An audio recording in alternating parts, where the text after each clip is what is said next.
Bom, pessoal, só retomando aqui aquele exemplo que eu tinha feito para vocês com os temporizadores, tá? Só explicar um pouquinho mais detalhado o código, relembrar algumas coisinhas e dar umas dicas de como é que vocês poderiam fazer. Bom, então o básico do código vocês já tinham visto, né? Que era a gente declarar aqui os pinos dos LEDs, as variáveis aqui dos temporizadores, né? A gente criou o tempo A para o LED A e criou o tempo B para o LED B. Inclusive a gente podia de repente aqui destacar, né, LED A e LED B com cores diferentes. Então digamos que o LED B seria, deixa eu ver aqui, o LED B seria o LED verde, por assim se dizer, só para ficar com uma cor diferente para nos ajudar a entender isso. Uh, Aqui eu ainda criei uma variável que representa se o LED tá ligado ou não, né? Se ele está aceso ou não, ou seja, o valor nível alto ele está aceso, o valor nível baixo ele está desligado, porque ele está com proteção via pull down, tá? E aí, gente, o grande segredo desse código é, bom, pro LED A a gente tem uma situação mais simples, tá? Porque o LED A é um LED que ele troca de valor a cada 3 segundos. Então, se vocês forem ver na construção do temporizador, eu simplesmente fico vendo se o tempo que transcorreu, ou seja, a diferença do instante atual, menos a marcação lá do início, né, da volta, por assim se dizer, deu maior que 3.000, significa que passou 3 segundos. Se passou 3 segundos, eu simplesmente alterno o estado dele, né? Se o valor era 1, eu passo o valor para o 0, se o valor era 0, eu passo o valor para 1 e eu transcrevo isso para o LED e marco o novo tempo da nova volta, por assim dizer. Já o LED B ele tem um problema que o intervalo de temporização dele, em razão do código que a gente escreveu originalmente, ele é o intervalo que ele muda. Então, ora esse intervalo é 1 segundo, ora esse intervalo é 2 segundos, ora esse intervalo é 4 segundos. Então, o jeito mais simples de a gente fazer é a gente criar uma variável que armazene o intervalo em si, ok? Ou seja, essa variável intervalo b é uma variável que vai me dizer quanto tempo tem que transcorrer para o LED trocar de valor, para ele trocar de ligado para desligado. Então, como lá no início, bem no início aqui nesse código, a gente esperava 1 segundo, que é esse lei 1000 aqui, antes do LED acender, o que eu vou fazer? Eu vou iniciar o intervalo com o valor de 1000 milissegundos, perfeito? E aí, na hora de verificar no temporizador, o que eu verifico? Eu verifico se o momento atual, ó, olhando no relógio, menos o instante que eu tinha marcado for maior, não agora que um valor fixo, mas sim maior que o valor armazenado na variável, que vai começar com o valor 1000. Então, se isso é verdade, então o que eu fico fazendo? Eu fico trocando o valor do LED e aí eu também troco o valor do novo intervalo. Então eu fico agora variando entre intervalo de 4 e intervalo de 2 segundos. Tem como a gente criar esquemas mais complexos ainda, tá? Imagina que o meu LED ele tivesse que ficar ligado por 2 segundos, desligado por 3, ligado por 4, desligado por 1. Imagine que a temporização ela tivesse uma regra mais complexa. Nesse caso, eu teria que ter uma variável, além da variável aqui do valor B, eu teria que ter uma variável marcando justamente o estado, a posição ao longo da minha sequência, tá, de tempos. E com isso eu conseguiria controlar e variar o valor dessa variável aqui para representar o novo intervalo de tempo que eu deveria aguardar antes de trocar o valor do LED. Bom, dito isso, gente, a única coisa que falta a gente comentar dessa parte aqui de temporizadores inicial que a gente tem que ver é a questão do estouro do temporizador, ok? Bom, isso a gente explica de uma forma bem simples, pessoal. Vocês têm que pensar, como eu tinha descrito antes para vocês, tá? Só relembrando aqui, deixa eu ver se tá aqui, não. Tá aqui, também não. Onde é que eu coloquei isso para vocês? Só um segundinho. Aqui. Vocês têm que lembrar, como eu tinha destacado para vocês, tá?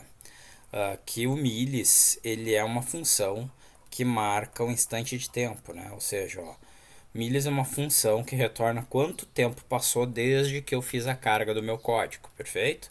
Bom, se milis é uma função que me retorna o tempo que passou desde que o meu código começou a rodar, por mais que seja uma variável grande, vai chegar no momento onde ela vai chegar no maior número que eu consigo colocar dentro daquela variável. Tá? Se vocês notarem, essa função sempre tem que ser atribuída a unsigned long, tá? que é um tipo de dados que vocês já viram lá antes, até nas aulas anteriores, tá?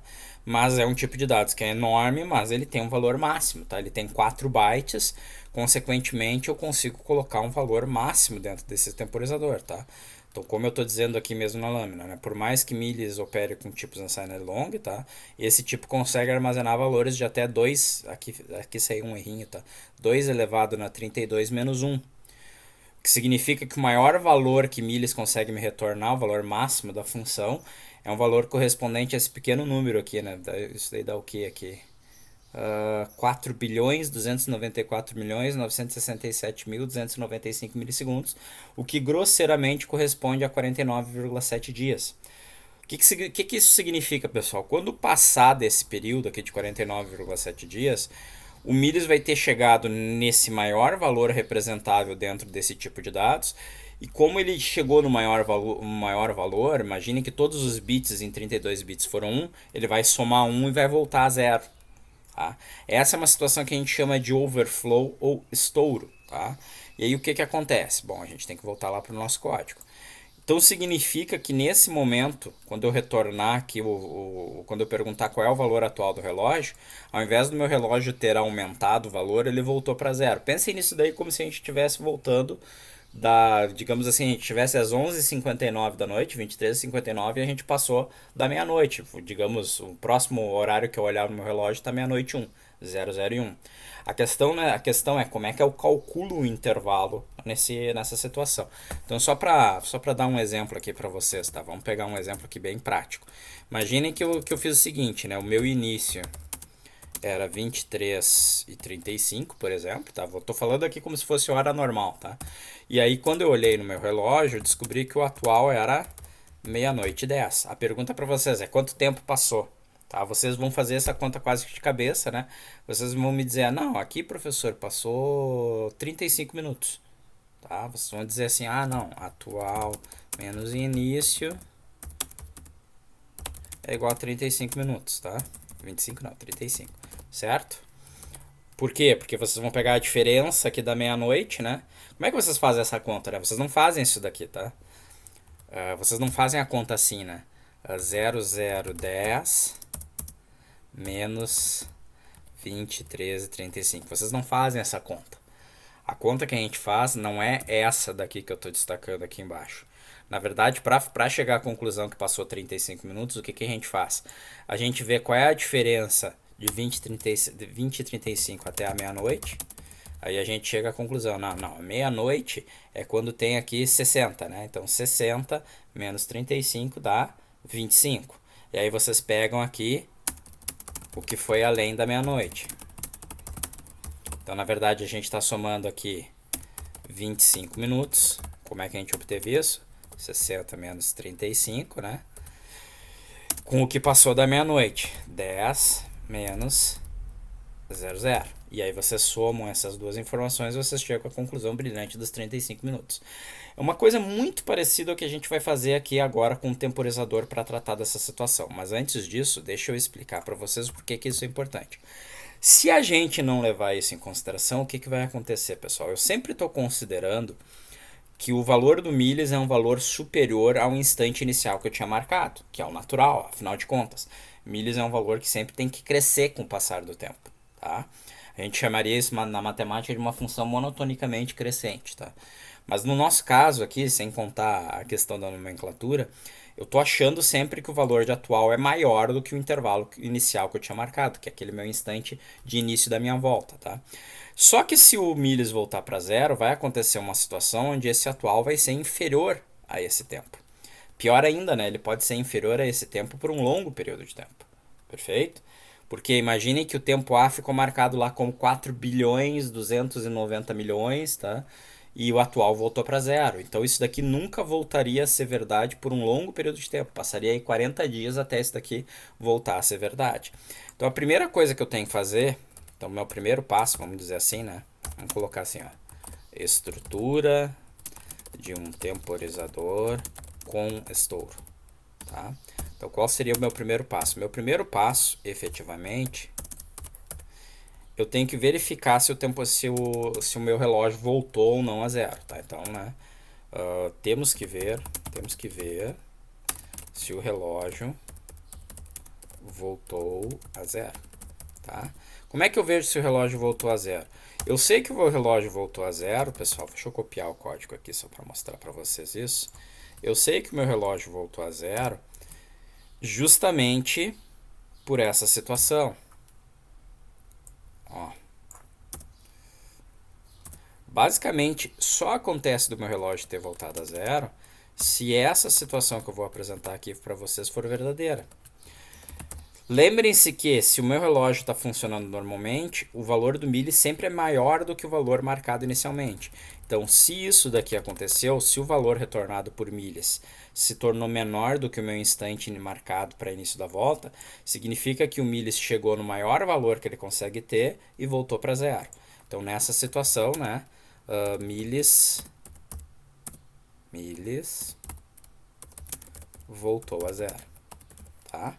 Então aqui eu tenho a situação que ocorreu estouro. Esse estouro, gente, é uma tradução livre aí do português para overflow, tá? Do milhas. Então, de novo, estouro significa a situação onde o milhas chegou no maior valor possível e retornou a zero, tá? Então eu tenho que fazer alguma coisa nessa situação. Se não, eu tenho a minha situação normal, né? E aí eu posso simplesmente fazer o meu relógio bonitinho da forma como eu estava fazendo, né? Tempo A maior que intervalo A, certo? Então aí é o meu relógio normal. Tá? Então aqui, né? Não estourou. Procedo normalmente. Ok? Então aqui faço algo, né? Faço algo e marco novo instante inicial. De novo, instante inicial seria o tempo que eu marco antes de começar a fazer a nova volta, né? Então, o meu instante inicial faria desse jeito aqui, sempre, né? Então, tempo A igual a atual. Maravilha. Então, a gente está marcando aqui o nosso tempo. Então, esse é o temporizador que nem a gente fez ali antes, né? Olha só. If atual menos tempo maior que intervalo, faço alguma coisa e marco um novo tempo, tá? Se aconteceu o estouro, então a primeira coisa que eu tenho que fazer é calcular o intervalo passou. Calcular o intervalo que passou, né? Intervalo que passou. Afinal de contas, milhas se tornou, milhas, que eu botei na variável atual, se tornou menor do que tempo A, né? Então, como é que eu calculo esse intervalo? Então, aí, pessoal, eu posso fazer isso direto no if ou eu posso botar isso dentro de uma variável, né? Sei lá. Cálculo. É igual ao quê? Na verdade, vocês têm que pensar o seguinte. O meu tempo A, ele estava marcado como um valor alto, tanto que milhas voltou a ser zero. Então a primeira coisa que eu tenho que fazer é a diferença entre o maior valor que o milhas consegue armazenar e o tempo A, que era a minha marcação inicial. Exatamente o que a gente tinha feito antes, né? Como é que eu calculei aquele meu tempo? Eu peguei lá a meia-noite, né, 0060, e subtraí de 23 e 35. Então aqui eu vou pegar o meu maior número. Meu maior número é 2 elevado na 32 menos 1. Perfeito? Esse número aqui eu posso colocar exatamente desse jeito aqui, ó, 2 elevado na 32 menos 1, tá? Ou eu posso simplesmente colocar a constante. Essa constante tá inclusive para vocês lerem lá, é esse valorzinho aqui, né? Mas aqui lá no material que eu deixei para leitura de vocês. 4 bilhões 294, vou copiar aqui, tá? 4 bilhões 294 967 295. Então isso daqui é o maior valor representável com milhas, né? Então vamos tentar escrever aqui, né? Maior valor possível, tá? Menos o instante que eu tinha marcado de tempo, menos instante inicial, tá? Somado com o quanto passou de tempo, somado com o atual, perfeito? Quanto passou da meia-noite, né? Somado com intervalo, tempo, melhor dizendo, tempo que passou do estouro.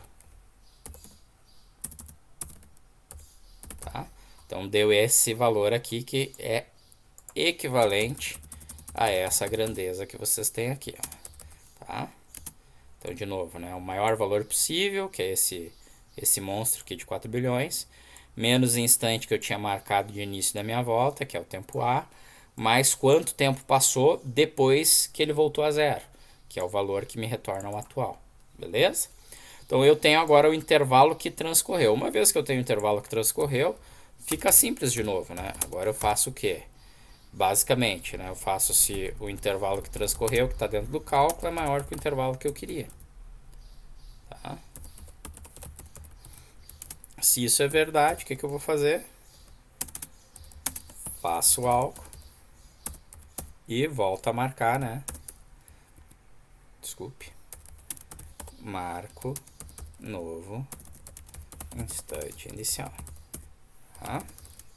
Então, isso daqui, pessoal, essa estrutura toda de código aqui é para proteger contra o estouro, tá? Mas vocês têm que entender que é uma coisa que vai acontecer uma vez a cada 40 e tantos dias, cada 48 dias praticamente, tá? Esse código aqui, ele normalmente não vai ser executado. Normalmente vocês vão ter uma situação onde o valor do milhas é maior do que a marcação do tempo inicial e vocês vão cair nessa situação usual, tá? Esse cálculo aqui é necessário para evitar algum problema caso o circuito de vocês, caso o que vocês estejam fazendo opere durante um longo período de tempo. Imagine que vocês fizeram, sei lá, alguma maquinazinha, tá? Que vocês têm que deixar ela operando continuamente. E vocês querem justamente que ela não se perca, né?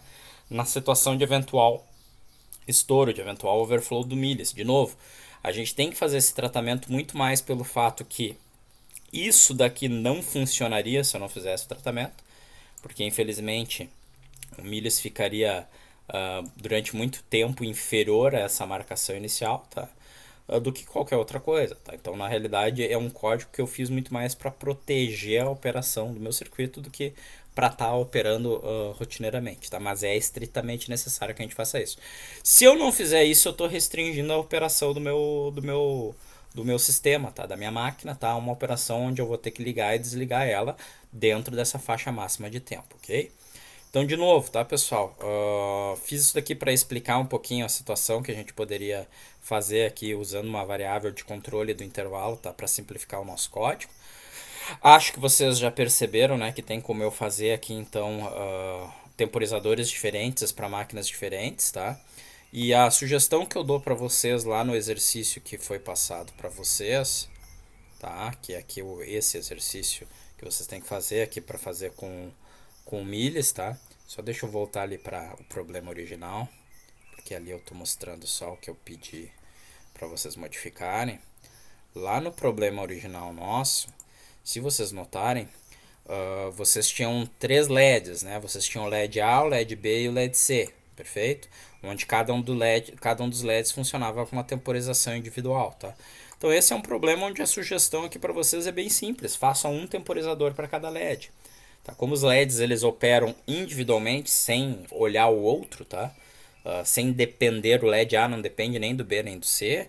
Então vocês podem fazer um temporizador para o A, um temporizador para o B, um temporizador para o C. Tá? Isso torna o trabalho de vocês bem mais simples do que a alternativa de tratar os 3 juntos. Tá? Para mais para frente, quando vocês tiverem coisas operando em grupo, por exemplo, digamos que o meu LED A e o meu LED B, eles fazem um padrão conjunto, tá? As temporizações do A e do B, elas atuam ao mesmo tempo. Então eu tenho que tratar o A e o B como se fosse um objeto e o C como se fosse outro. Nesse caso, vocês teriam 2 temporizadores, tá? Um temporizador para o conjunto AB e um temporizador para o C. Então sempre vocês têm que ter essa ideia.